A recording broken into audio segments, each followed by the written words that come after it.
Welcome to Podcasting for Financial Professionals. I'm Virginia Elder, your host and owner of Podcast Abundance, where we excellently produce audio and video podcasts for financial service professionals like you. Today, you get to meet Chris Miles, host of the Money Ripples podcast, where he teaches high-income earners how to unlock financial freedom faster, how to rely less or not at all on their 401k, and how to actually use life insurance the right way. If any of what I just said makes you roll your eyes and be like, great, I'm one of those guys, hang on.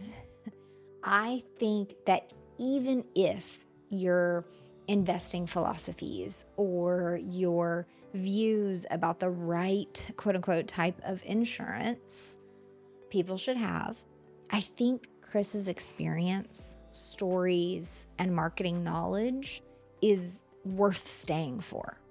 He was a financial advisor, and you're going to hear his personal journey, why he quit, the mistakes he made with his own insurance policies, his business startups, a bit about his journey as he was starting his family, different debt situations and real estate deals, and just all kinds of really educational storytelling, which is what he's good at, in this episode. So there's a lot to learn there, plus learning through his experience, plus the fact that he is a complete OG podcaster and he's been podcasting for about 11 years. This is his second podcast, Money Ripples. He talks a little bit about his prior one, mistakes he made with that, and kind of how things have shifted,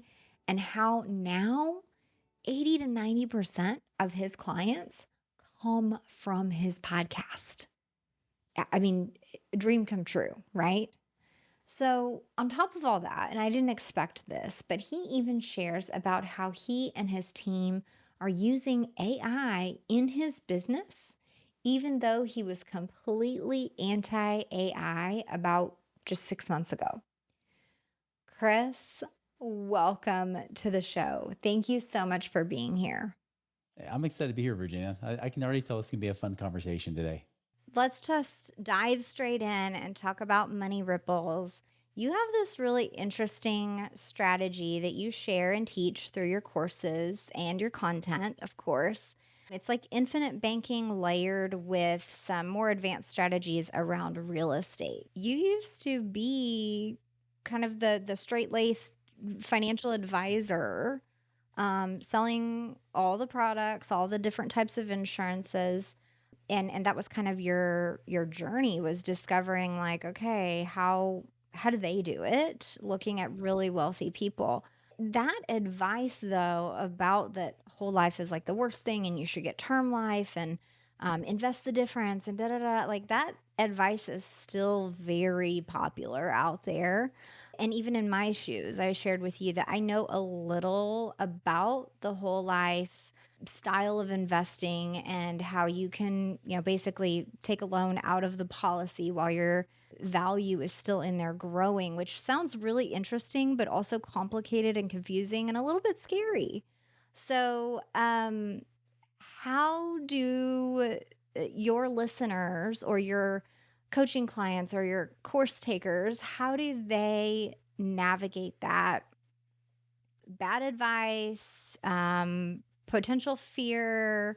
And again, we've got to be able to trust whoever we are investing with. So that's a big challenge for any financial professional out there. So could you just dive into that a little bit for me? Yeah, absolutely. To kind of understand where that came from is my backstory is I was a financial advisor for 4 years, securities license, life insurance and health insurance license, mortgage licensed. I was the one-stop shop in a sense, right? Um, but after 4 years, I sat down with my dad, who is the penny pinching saver. He was like the guy that Dave Ramsey probably learned from, honestly. Like it's like my dad's 15 plus years older than Dave Ramsey. And like he was doing everything that Dave Ramsey would teach you, right? Like set and forget it, stuffed the money in his company 401k, get the match, paid off all of his debt, including his house in 18 years. He was so proud of it. And when he asked me to sit down with him after I'd been in the business for 4 years, I looked at all his numbers and he says, Chris, I'm 61 years old. I'm sick and tired of this. I got to quit. Yeah, because I just can't do this anymore. He's like, I've already had heart attacks and strokes from all the stress from my job and life and everything else. I got to get out. And so I was hoping I would have the answer. In fact, he was actually one of the reasons I actually got into financial advising, because I wasn't even planning to go become a financial advisor. I was going to become a business consultant. I was going to be like the Bobs from Office Space. If you ever watched that movie, what exactly do you do here? That was what I was Yeah. going to do. But I wanted to have real life business experience. And the first business that seemed kind of intriguing, because I thought not only would I learn about business, but I learned about investing, was becoming a financial advisor, which is why I got hired by a financial firm to do so. Um, but I looked at my dad's finances. I said, oh my gosh, Dad, like, here's the deal. Even though you're debt free and you've been stuffing money in your 401k for decades, if you were to try to retire today, you better hope you die in about 5 or 6 years, because that's when you're going to run out of money. And he's like, well, what do I do? I'm like, I don't know. You did everything right from what I teach as a financial advisor. You just have to keep saving longer. You just got to keep doing it. Hopefully the market doesn't go down, which by the way, this is the end of 2005. The market did go down a few years later. So I was like, save more, may have to work in your 70s, which is exactly what he did, because he did just the mainstream path, the same one that the Susie Ormans and Dave Ramsey's will always recommend, right? And I know a lot of you guys, financial advisors, realize you roll your eyes and hear those people's names because they're just media. They're really like empty calories when it comes to advice for financial advice, right? It's like eating Doritos. You never get full, but man, it just puts on a lot of crap in your body. So, anyways, that's what got me out of financial advising. I realized I'm like, wait, not only has it not worked for my dad, but I can't find evidence of clients, anybody else's clients after decades becoming really like financially free. Not like they couldn't retire, but they're retiring thinking they got to live on a little strict budget, right? Unless they made millions and millions from selling a business, which means they didn't make money in the stock market. But I'm teaching people set and forget it forever. So I started looking for other answers. I started looking for other things. And by the way, I also realized too, none of the financial advisors in our office were financially free, and they've been working there since the 1970s. So why would I expect to become free? So as I was trying to take the matrix red pill and look for other things, I think that's where it got me into real estate investing, because I found guys that were in their 20s and 30s. They were financially free. They were doing well. And I said, well, I want to learn more. And I had to shift into this whole new perspective of, instead of accumulating money, how do we accelerate money, especially in creating more income, specifically, not just active income, but even passive income from those investments that they have. And actually, by applying those same things later that next year in 2006, I was able to retire when I was almost 29 years old from the passive income I was earning from these things. And so, of course, you do that, everyone wants to know what you did. Now, during that same period of time, I'm talking to these real estate investors, they're all raving about the whole life policies, right? I'm like, why would you do that? They're like, yeah, infinite banking. Read this book by Nelson Nash. And I know some of you guys have probably heard of that too. And so I read the book. I said, okay, it looks cool.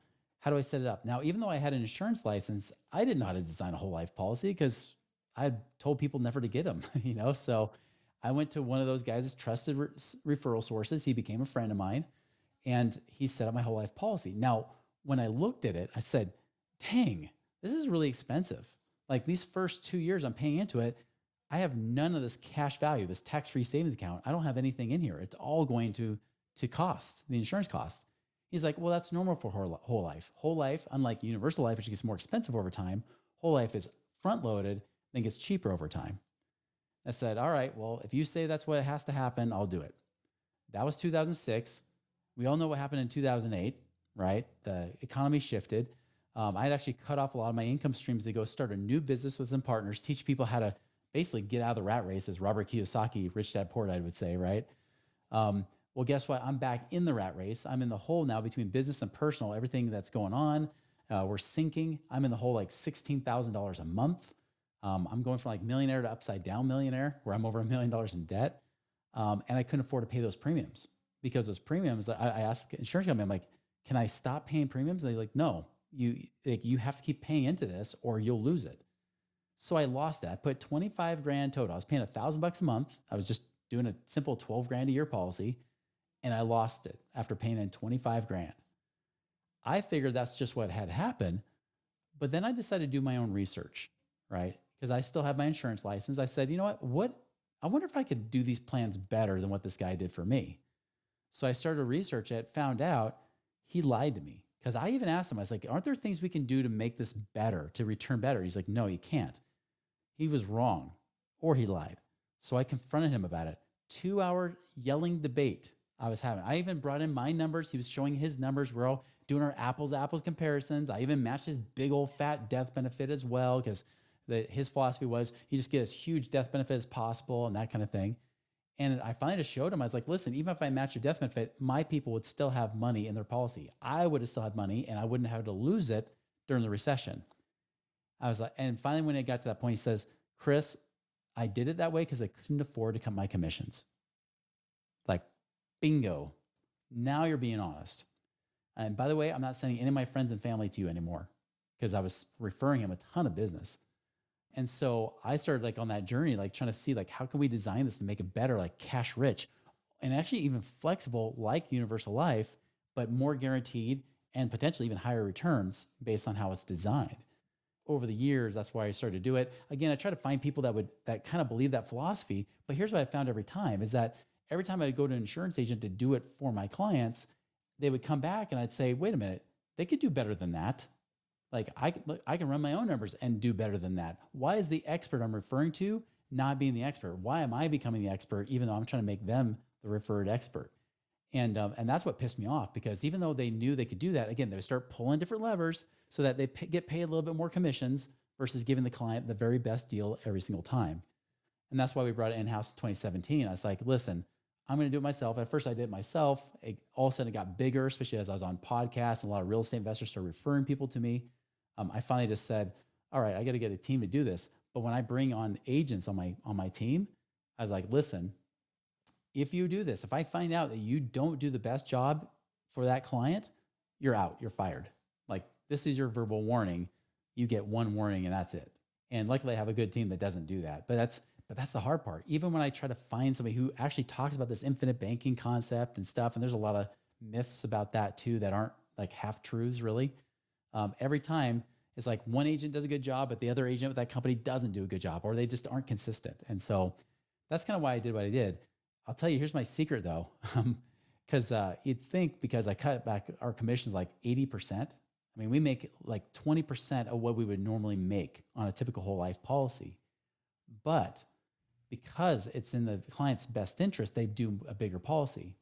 So to give you an example, I had one client where he was putting in like a little over 6,000 a year. And by the way, this client was a multimillionaire. So he's putting in like 6,300, He's being 6,500 really bucks a year. cautious. I know, like it's like it was a drop in the bucket. But the guy that sold it to him, I told him, I was like, listen, I know that guy. He's a schmuck. Okay. Like he doesn't know what he's doing.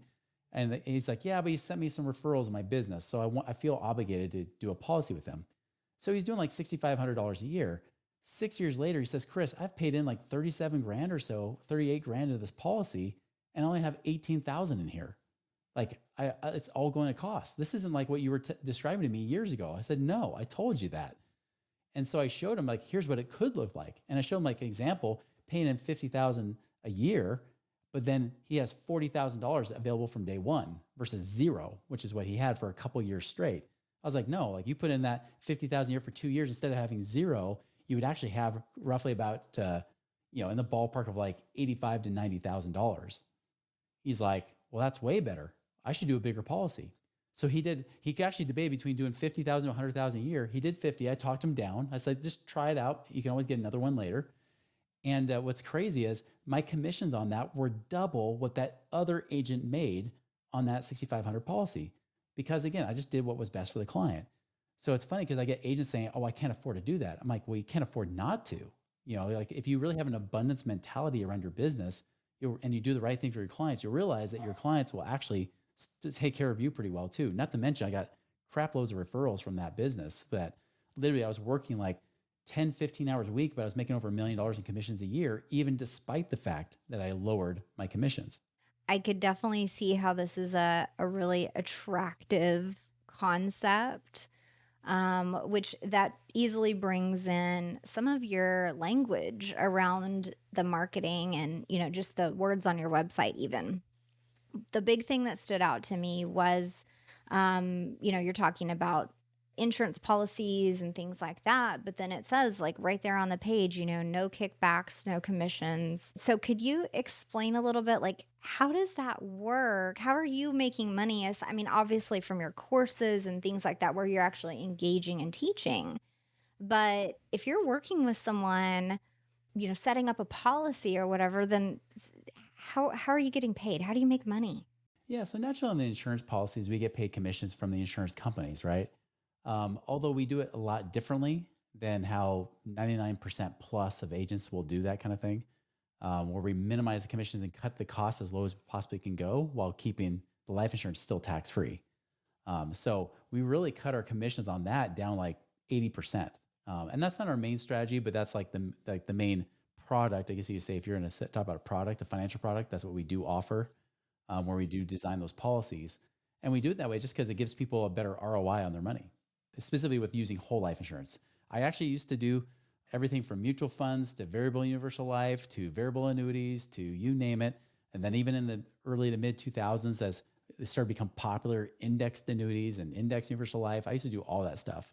But after I really learned how to like do real estate investing and whatnot, I found a lot of guys that were wealthy or guys that even like were making millions in real estate kind of rejected all those kind of ideas, those different investment strategies, and they went more with using whole life, which I thought was like the worst thing you could possibly do. Because that's what I taught as a financial advisor back in the early 2000s, that whole life is the worst thing to buy. Never get it. It's a waste of money. It's a piece of crap. Don't do it. And then I'm seeing all these guys that have a lot more money and wealth than I do. And pretty much almost every financial advisor I knew did. And they're like, no, whole life is the best thing you can possibly get. And so I actually, eventually learned about it, and then over really the last 20 years, refined it to do it the way that I would do it for myself and my family as an investor and a business owner, and it's caught on. And I didn't intend it to be that way. I just got so pissed I couldn't find anybody, any other insurance guys or financial advisors to do it for me to send my clients to. They wouldn't do it consistently the way that I would want it done. So we finally just brought it in house and just decided to do it ourselves. And that's what we've done really that part of the business ourselves internally since 2017 versus referring it out. The other side of the business, we do more of a consulting type of program where we charge the client a one-time fee with a little bit of retainer on the back end.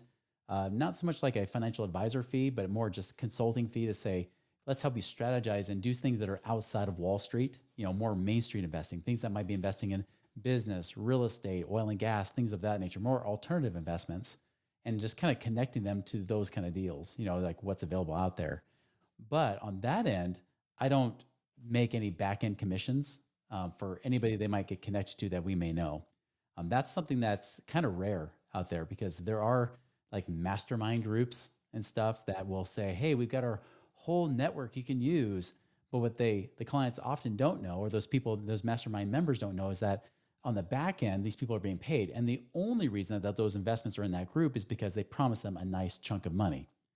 And so it's not really pure advice. And so for me to kind of feel for myself, make sure I'm not even subconsciously being swayed, we just say, no one pay us. We even had one guy that did hard money real estate lending, that said, hey, we'll pay you 1% back for every dollar that somebody invests. And I said, yeah, could you pay that 1% back to my client instead and pay them more? He said, well, nobody's ever asked me that before. I was like, just do that. One, because liability reasons, you don't want to get caught if anything goes wrong. But two, I was like, again, I want to make sure it's pure. So I'm like, yeah, if you can pay back to the client, that'd be great. He's like, well, yeah, that would make the returns between 12 and 14% a year. That's incredible. I'm like, it would be. And guess what? More of my clients might actually want to listen to you, so that's a good thing. So that's kind of like what we do there. So that's why we only charge the client. We work for them versus working for other people because they pay us. I really like the uh, transparency and what I really think is just an alignment with your values there. Isn't that the way it should be? Exactly. Exactly. So that goes into like the whole, business philosophy of like taking care of people correctly, even though it may look like you're going to make less or your commissions are lower, they're not, whatever it is. But serving their needs now and being really transparent about it. And then them not only being really happy with what you did, potentially, buying more, re upping, whatever, and referring you business because then they're so happy. And then that's the piece that really ends up blowing up your business, like what we all hope and wish for. So I love that you took that risk and that you were able to just see almost immediate gratification of like, I did the right thing and it matters and I'm getting paid back for it. With all that you just said, let's switch gears just slightly and talk about your content that you create. I love the concept of money ripples. It definitely gives you that visual of like the water rippling and like the circles expanding. The messaging, the naming, all of that is right on target. So, if you'll talk to me a little bit about what made you decide to start a podcast, and was that the initial intention, or did you start blogging first, or like what was your foray into creating content about this topic? It's interesting because this is not my first podcast, even though I've done the Money Ripples podcast for over 11 years now. So I'm one of the OGs in the space, I guess you could say. But what gave me the bug for the podcast was in 2007, when I started to work with them, that partner, Garrett Gunnarsson, he actually did AM talk radio. And then by 2008, he's like, I'm just kind of busy. He was writing his book, Killing Sacred Cows and everything, and trying to launch it. So he's like, how about you fill in? How about you do it? So I would go literally on AM talk radio. I stopped taking callers after a while because they were cuckoo. But I mean, the board, like I'd have to watch it because like every 7-minute segments, you have to like go right to commercial breaks. You had to like, give them little snippets, right? You like right when you get warmed up, you're like, and we're going to commercial, and have to fade out and fade in the music and all that stuff. And then of course we eventually got rid of the radio show because it was expensive to keep it going because you have to pay to be on the radio. One of my friends said, "Hey, listen, there's this new thing. This is end of 2008. He's like, there's this new thing called podcasts. I'm like, what are those? He's like, it's like online radio. I'm like, well, that's awesome. And so my original intention for doing it was two reasons. One, any frequently asked questions or should be asked questions from clients, it's so much nicer to say, here's what the question I get asked all the time, record it. And if they ask the question, say, listen to this first, and then come back and ask for clarifying questions. So it frees up my time. Two, I also had a bunch of young kids. I actually have of my own children. I have 6 children between the ages of 9 and 21. That does not include the 2 bonus children I have with my wife from her previous marriage, right? So we got 8 between the two of us. And when my kids were young, I thought, man, all these things I've learned about money, even though I was going broke, but still I learned a lot of things. I'm like, I need them to know this. So I was recording a lot of that stuff just in case I died young. It was something I could pass on to my kids too. So that first podcast was ironically called "Fire Your Financial Advisor." I did that for 4 years. I tell them like, fire your financial advisor. Here's a better alternative, which you could do with us instead, right? Which is using our services. And then 2012 was when I launched Money Ripples. I was starting a new company, so I just stopped doing the podcast. But in 2014, I went on a pretty popular show called Entrepreneurs on Fire by John Lee Dumas. We actually co-wrote a book together with him and Tim Ferriss, which was kind of cool. So because we did that, I said, hey, I would love to be on your podcast. Got on, loved it. Our numbers boomed on our website. And I remember talking to a friend at lunch. I said, man, I had so much fun doing that. I miss it. He's like, why don't you do it again? This was on a Friday, right? Friday afternoon. He's like, well, why don't you just do your own podcast? I said, maybe I should do another one. So the next Tuesday, I aired my first podcast. Wasn't pretty. It was recorded on like over the phone. Like I literally had my phone recording it because it was through Blog Talk Radio. I was doing it, and I didn't know you could just pre-record and upload it.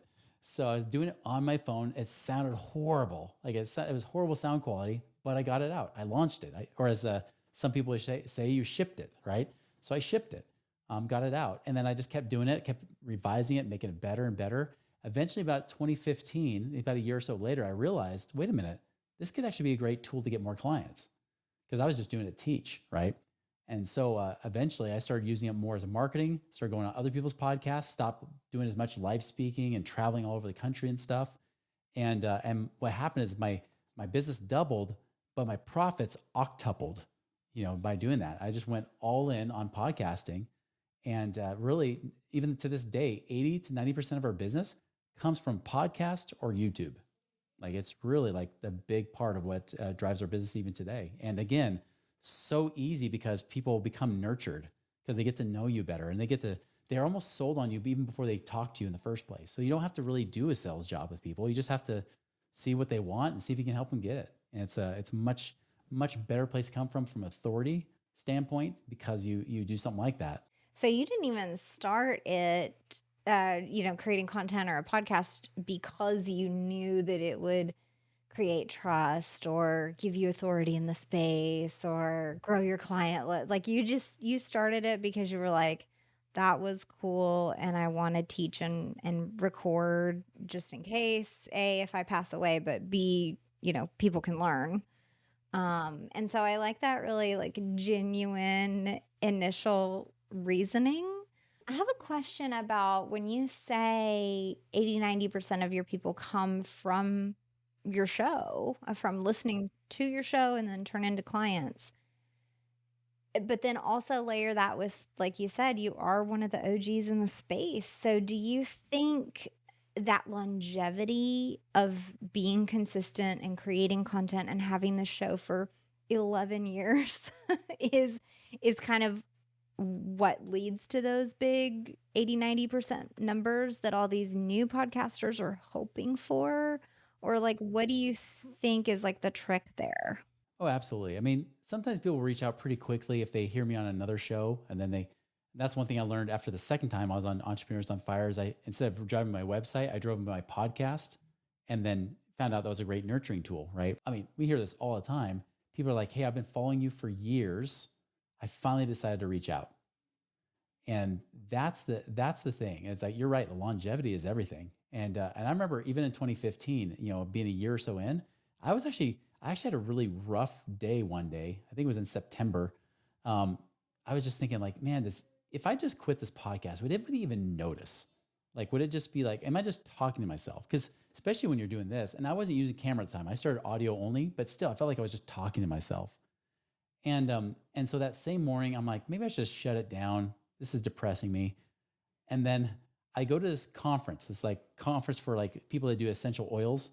I had some friends and clients there. And so I was like, okay, I'll go to your conference and see what it's like. 18,000 people were there. So massive. And I go out in the hallway and people start coming out for break times or whatever. And I see this guy across the hall staring at me. And it kind of made me uncomfortable, right? I'm kind of an introvert anyways, but seeing him stare at me, like keep looking at me, I'm like, who is this guy? I don't know him. Why does he keep looking at me? And then finally he decides to walk over. He's like, are you Chris Miles? Yeah. It's like, oh my gosh, my wife and I love you. We actually listen to your podcast. Like, we love it. It's so awesome. And by the way, my podcast was maybe once a week, once every 2 weeks at that time. And he's like, yeah, we listen to your podcast all the time. It's so good. I'm like, really? That's interesting to hear. Like, how'd you even hear about it?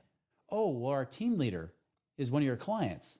I'm like, oh, okay, Stacy, got it. So I made the connection. He's like, yeah, let me go get my wife. And so he gets his wife, but then he brings there's like probably like another 6 people there too. He brings them over. They're like, oh, we all listen to your podcast too. We love it. And I was like, that's really cool to hear because I was literally thinking about shutting it down today. They're like, no, don't shut it down. Like, just because we're not, asking you or we don't feel like we're ready for you yet, doesn't mean that you're not doing good stuff. Like, please just keep doing it. Don't give up on us.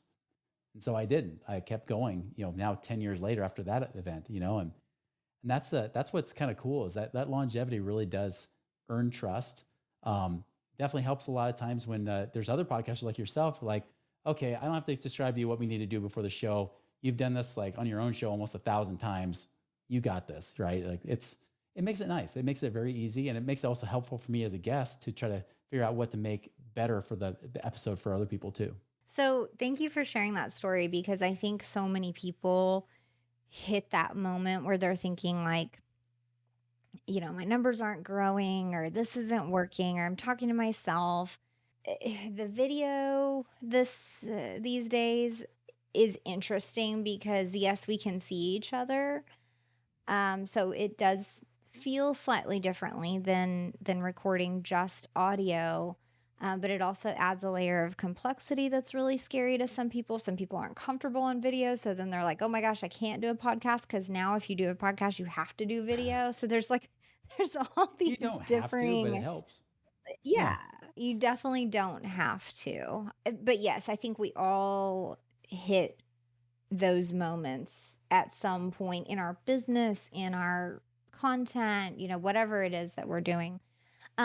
So aside from the longevity, because none of us can go back in time, what do you think that you've done that has really made a difference for either your listener numbers, your email list, your client list? Like what has been the podcasting trick or like whatever? Like what has worked?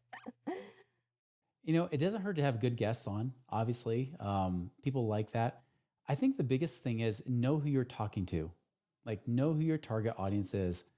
Because when, like, up to that point, I mean, I wasn't really getting good clients at that time, anyways, from it, because I was kind of just talking to everybody. And if you're doing a podcast, you should not be just talking to everybody. Because if you talk to everybody, you're talking to nobody. And if you've done marketing long enough, you already get this, right? What changed for me and actually caused my business to explode while doing a lot less when I went down to like 5 or 10 hours a week was I was thinking of that Pareto principle, the 80-20 principle, where usually 80% of your money comes from 20% of your clients. I decided to do the Pareto's principle on the Pareto's principle. I call it Pareto the crap out of the Pareto's principle, right? Which is what's the top 20 of the top 20%, which is the top 4% that makes 96%. And so I went to like, who's my favorite one or two clients? And I would image them. Even before I hit record on my podcast, I would think of them. I would picture them. I would talk to them, not by name, but I'm talking to that kind of person, right? Not just their age, demographics, all that kind of stuff, male, female. I mean, that helps. But I was thinking about psychographics too. Like, what are they thinking about? What are the questions they're asking? What do they really want? And if you're not sure, ask them what they want, right? Or you get commonly asked questions. I mean, just like I started out doing, right? I mean, those commonly asked questions are great content to be able to put out and say, here's why, or here's what this is, or here's how this works, right? When I started focusing on the clients I wanted versus the ones I didn't want, but the ones I really wanted, they would just come out of the woodworks. They would just keep showing up and showing up.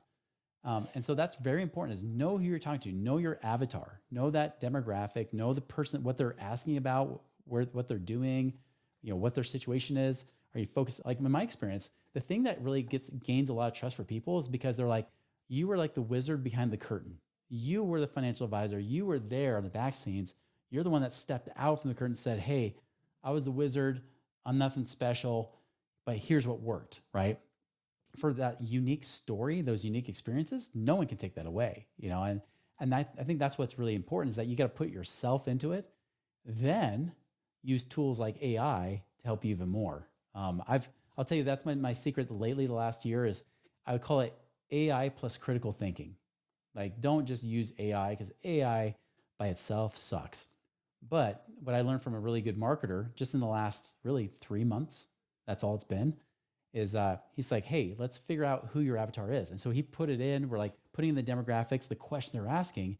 And then he would ask, okay, what's the burning question at 3 a.m. that would wake them up? What are they thinking about? And we would keep refining it till we got to that person. What's the question they have? Do they have kids or not? Do they have families? Like we just got down to a point where we had a very specific person that says, here's what they're thinking about. Here's the things that they worry about. Here are their desires and dreams, to the point where I was like, that's my client. He's like, great. Now we have a starting point. Now we start messaging. Now we create the offer. Now we create the message on the website. Now we create the message and stuff.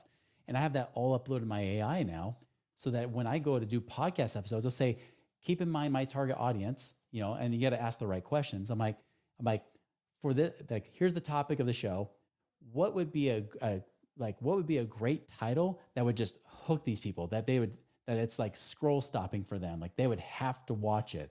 What is it that, and if they come in with, whatever suggestion there, I was like, raise the stakes, like pretend like my business is going to end in 7 days. And I got to have them watch this episode. What would it be? And then AI steps up this game even more, right? And I'll even throw in like Alex Hormozy, like, Alex Hormozy stuff for impact and clarity and all this stuff. Put that in too, and make sure it's SEO friendly and AI SEO friendly, so they'll find on the searches. And then boom, then we finally find a nice title. They're like, hey, do you want a hook for that? Yes, give me a hook. And I can use that hook too for the show, right? And here's what's so cool is that now AI actually recommends us. Like they start recommending money ripples, right? Like even for like generational wealth. That's not a topic we talk a lot about, but we were literally listed as one of the companies, and people are now coming in from doing AI chat GPT searches. They're now finding money ripples beyond just our podcast. And so that's the thing is like you can really use technology nowadays to make amazing things. And yes, I already hear it coming out from you guys as financial advisors, especially if you're securities licensed. You're like, yeah, but I can't do that. I have to clear everything through compliance. That's true. But could you make it about something other than investing? Could you be talking about personal development stuff or success trips or habits or whatever it might be? And then that just leads more trust and garners that trust to help people come. So then you don't have to worry about freaking compliance. You can say, hey, this is not even money related. I might mention that I do it. Maybe I'll advertise my company, but that's it.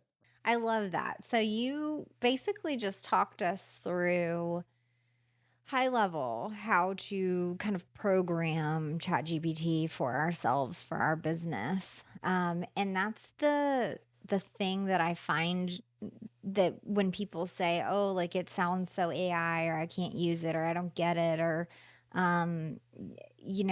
everything it spits out is like so misaligned or whatever.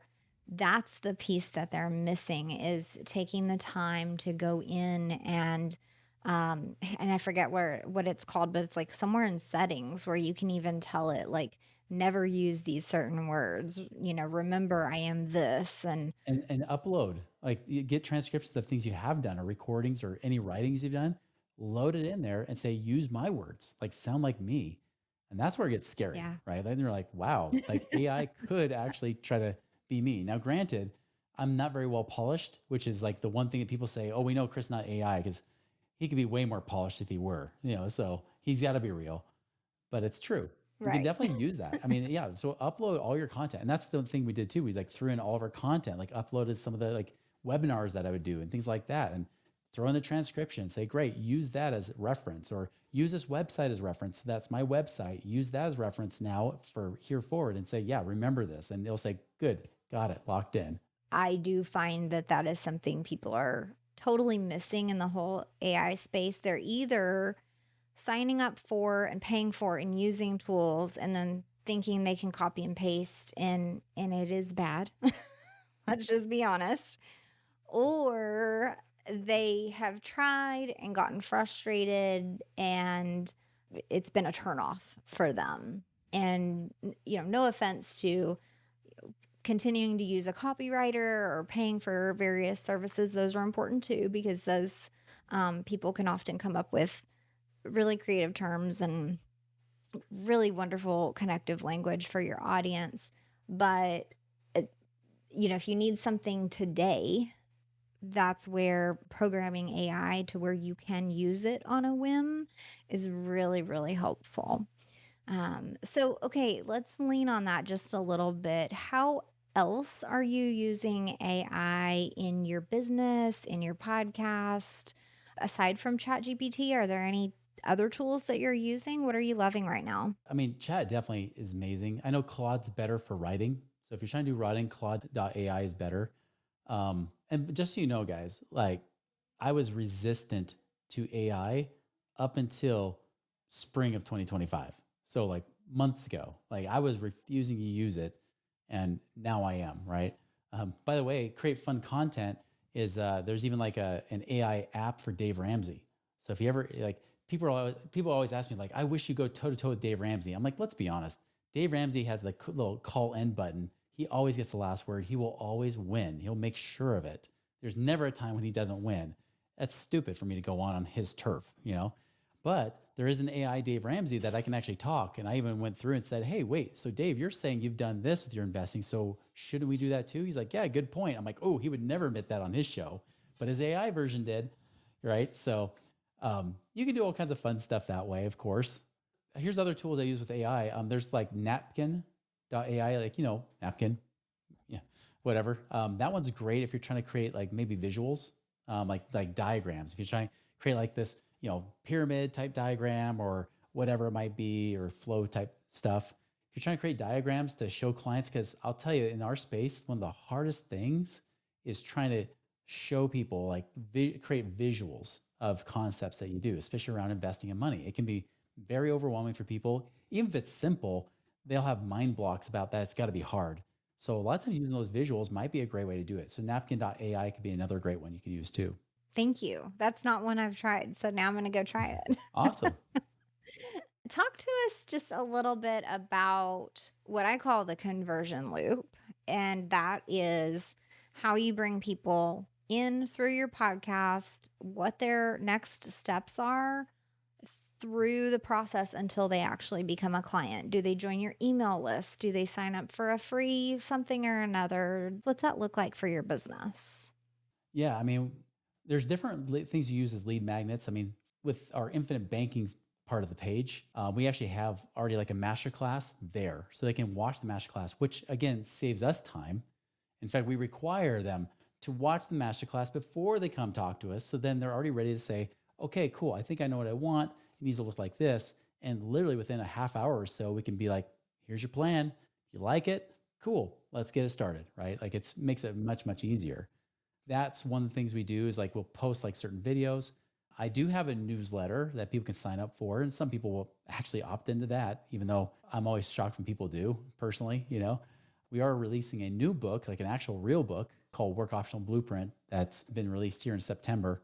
That one is definitely now becoming more the lead magnet. We can even run ads even on social media and stuff with that one. And actually, we're doing a free plus shipping type of promotion. So people pay nothing for the book, but they just pay like the $9.99 for shipping. And crazy enough, it actually worked out. The cost break even. So for our cost per lead, it's like zero. But now we're getting these leads that obviously.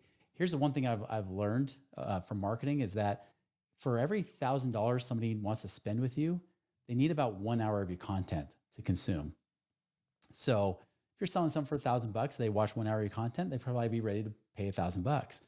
But say that it's going to be $25,000, that means they need 25 hours of your content. So it could be a podcast, it could be YouTube videos or whatever it might be. It could be some kind of free course or even a paid course you give them that kind of leads them through the funnel, right? I do have those too. But I'll tell you for myself personally, in our funnel, we have an upside down funnel where more people hire us for the one-on-one, the higher priced, high ticket stuff than they will for the lower priced products. Because I really believe that marketing is going to a place where people are tired of Zoom calls, like at least just where it's only Zoom calls, right? Because we do Zoom calls, of course. But they don't want just Zoom. They don't want to just have some online course. They want that customized like feel, like you know who I am. This is not just like automation or AI telling me what to do. I need some kind of other intelligence that's helping me out here. So that's the kind of stuff that people are really looking for. We actually have what's called a passive income calculator on our website. I was getting tired of calculating, like, here's the results I can create in the next 12 months. So I finally just put into a calculator to let that do all the work, spits out the number. And the cool thing is it pre-qualifies those people for us. If they don't have quite a high enough number to work with us on the high end side, we can just say, you know what? Here's a program we'd recommend. Like this would be your next step. But if they are qualified, we can say, wow, like look at that, like $80,000 you can create in passive income the next year. We need to talk. Like we need to talk to see how we can actually help you make that happen. Literally, like in the last 24 hours, I saw a couple people come with a couple $100,000 in the next 12 months they could create in passive income. That's ongoing income year after year. I mean, that's for some people, that's a dream in the financial advisor space. But there's literally people like that we find all the time that we would never know otherwise. But we say, hey, try the calculator. And by the way, yes, I'll sometimes even say on my podcast, try our calculator, drive them to the website, right? So that's the thing. That's a key thing too. If you ever do webinars, podcasts, or anything, give them a call to action, refer them to the website or wherever they can go to follow you so that they, again, they're engaged beyond just the podcasts. Yeah, I do find that a lot of times when I'm reviewing someone's show, the content might be great. They might be an interesting person. They have a great business. They've got all the things. But nowhere are they actually saying, here's how you can work with me. Here's your next step. Here's this free calculator. Like, something obvious and tangible. And so a lot of times when we're, reworking a strategy for a show, one of the big things we're adding is just a simple call to action. And we might be talking through and adjusting where it lands in the show, or whether it's, being inserted as a commercial, or whether it's in the intro or the outro or both, or what. There's so many things you could do with it. But if you don't have one at all, these people literally do not know how to take the next step or how to pay you. And so that's not a situation you want to be in. And you said, okay, you were doing that 10 years ago. So what was the hump that you had to get over? Like, were you afraid to sell? Did you feel salesy or like weird about asking for them to try something or join a newsletter or download a freebie? What was the switch? Yeah, I wasn't really scared. It just didn't cross my mind because the whole reason I did the podcast, and even when I didn't need to have my business anymore, by the second time, 2016, I had enough, passive income. I mean, even now I have 50,000 a month coming in. I don't need my business, right? But that podcast is a labor of love for me. And that's what it was. I was just given content. And I just knew dollars follows value, right? The more value you provide and service you provide for people and help them solve problems, the more money you make anyways. So I wasn't really hurting. I didn't need to. But then it was actually somebody had pointed out, they're like, I've listened to some of your episodes. Not once have you mentioned how people can work with you. Shouldn't you do that at some point? Shouldn't you actually mention that instead of just, I mean, you're giving great content, but no one knows what they are. In fact, I had random people reaching out saying, hey, I don't know what it is you're selling, but I want to buy it. What do you do? Right? Like if that gave you a clue, it's like, oh, I wasn't doing a good enough job communicating what I actually do for people. And so now I take more of an approach, like at least every, I would say 4 or 5 episodes, I might say, hey, here's what I actually do. Here's what we do for clients. Let me give you an example to try to like illustrate what it is we actually do. And I'll tell you, you can tell them what you do, but it's so much more helpful if you can give them a story of how you did it, right? Because when they can relate, say, oh, that client's like me, especially when it's your ideal target audience, your ideal client, great. Like use those stories and say, here's what it is. Because so many times people say, that was me, especially when you get into beyond just, here's what we did, X, Y, Z, left brain logical, right? If you're like, no, like this is what this person felt, here's what they wanted, but here are their fears, here's the skepticism they had, or here's what they had to overcome, and this kind of thing. And then you go into that kind of detail with them and then say, but here's what they were able to do. Here's how they were able to bridge that gap, right? And cross over, here's the solution. That's when people say, I want that. I need to reach out. I need to do it. And so that's really the kind of the secret code. I mean, very summed up, but it's kind of the secret way of really getting people to not just follow you, but actually become clients of yours. So I can only imagine that in your upcoming book, you have lots of stories and like the combination of teaching and guidance that we're all looking for. Being in the podcasting space so long, and you've mentioned your passive income, and then how you're still just choosing to continue to do this because you can still help people. So now you wrote a book. Like, what is it that's driving you to continue to do the next thing and the next bigger thing, even though you don't have to? I will say this about the book. It was an interesting project, took a little over a year, which apparently is fast. We thought it took us forever. We were trying to release it last September of 2024. We're trying to get it launched in 2 months. Didn't happen. I had a friend who was using AI, was taking a lot of my, podcasts, key podcasts plus webinars, and then combining it together. It was good. It was about 100 pages, which is awesome because I would never sit down and write 100 pages. But I realized there was something missing. It was that emotional piece. And so then I brought in another writer to help me out, interview me, talk, ask me questions like, how'd you get over this? Like, you're over a million in debt. What was happening at that time? Like, how bad was it? Like really going into that story. Add another 50 pages. And then I hired somebody else to help me organize it and rearrange a few of the chapters, even though the writer did a good job, rearrange it, give a better flow to it. Even when we had the last editor going through it, she's like, honestly, this is pretty good. I don't have to change much. This is great. And so that was hard, but AI was a huge piece of that too, even though I wasn't using it specifically. But the whole reason I do all of that is that ripple effect, right? Money ripples. The whole reason I named it that was when I was working with Garrett Gunderson before, I could just feel that something was ending. I just had that impression. And so I was creating my own brand or trying to couldn't find a website. And finally, I was out for a run one morning, and because like all my ideas, they tend to happen when I'm on a run. Um, but I was trying to think of what was my vision, and I thought about one particular client. They were a chiropractor out of South Dakota, and sorry, Dakota. There we go. Got to say it right. But I was thinking about them. Like we actually improved their cash flow, not even passive income, not even investing, just the cash flow side with tax savings, debt restructuring, and things like that. $6,000 a month. And it allowed him to like finally stop working 5 or 6 days a week. And then he worked more like 4.5 days. And so he got his weekends back because up to that point, he was just so tired. He couldn't even like really do much. He still wanted to be with his family. He was still a good father, but you could tell there's not much left in the tank. But after he did that, like that 6,000 a month, all of a sudden he's like, man, like now I can take an extra day off work. I can take off Fridays. I can actually do that. And the first $6,000 I freed up, they bought a four-wheeler. And now Dave Ramsey would have said, "Oh, that's horrible," like, "Yeah, you're stupid. That was an idiot." But I knew why, and the wife said, "Like Chris, you got to understand. I know people would judge us for buying that four wheeler, but you don't understand. He gave himself permission to take the weekends off, and every single weekend he's on that four wheeler with my kids.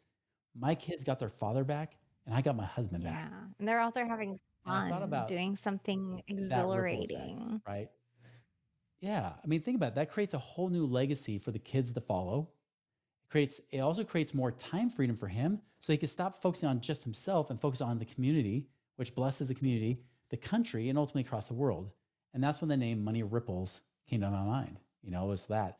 And I was like, crap, I got to run home, see if anybody has that name. Found it on Don't GoDaddy for forget it. $7.95. I was like, I got it. Yeah. It's like, yes, it's mine. And of course, the next month, Garrett and I parted ways. So I had the website already taken. I was like, I better launch it fast. I had to start from scratch with a non-compete as well. So it was rough, but I was able to do that. And that's really what drives me every day. It's just that ripple effect is that I believe that God's put me on this planet for a reason. I know that I've got these experiences and these abilities, and I've got the resources to be able to have a bigger megaphone. I got to create that. And so everything I'm doing, even the book, even though I cursed it for years, I did it because people were begging. They wanted something in writing versus just the podcast. And so that's what I did. And so it's a huge labor of love. And the sad thing is I got asked when's my next book. I'm like, no, don't ask me. I'm just birthing this baby. Do not ask me when I'm having my next baby. It hurts too dang much. So stop asking. But who knows? Maybe I'll do another one. No, that's inspiring. It gives us a layer of understanding and again, a story to be able to identify with. Like I come up with my best ideas out for a run as well. I totally get that thing of like running home and oh my God, like, can I do this thing? Like it came to me. I'm inspired and like in the moment. And then I loved how Power, you right? had I that. call it the shower of power Yes. because you get all the ideas in the shower, like, where I got to write that down. Yes. Well, so they make suction cup like whiteboards that Yeah. you can tack up in the shower so you can like write some stuff so you don't forget it. Because I'm not the only one, right? No, you're not the only one. Um, Yep. but but again, like I just love that. Well, for one, you had the premonition that something was ending and you weren't necessarily clear on what it was, but then this idea came to, and just like the pieces fall into place. And then the other thing there that I think translates across all spaces of life is that your action creates other actions, right? Like if you hadn't been out for a run, literally physically doing an action, thinking about what am I going to do next, like, thinking about this person that you've helped, and then that inspiration came. So if at any point someone feels stuck or frustrated or like kind of in a lower place, take action, like physical action in your life, and it will create inspiration in other areas. So tell us where to find your book, where to find and follow you, and of course, where to listen to your show. So the book is called Work Optional Blueprint. You can find it on Amazon or wherever you buy books. Audible even, right? You can even do that too because I'm recording the Audible version as well. And then our website, moneyripples.com, everything's branded Money Ripples, at Money Ripples, or Money Ripples with Chris Miles, like our YouTube channel, which includes our Money Ripples podcast. Thank you so much for your stories, your wisdom, and all your podcasting knowledge.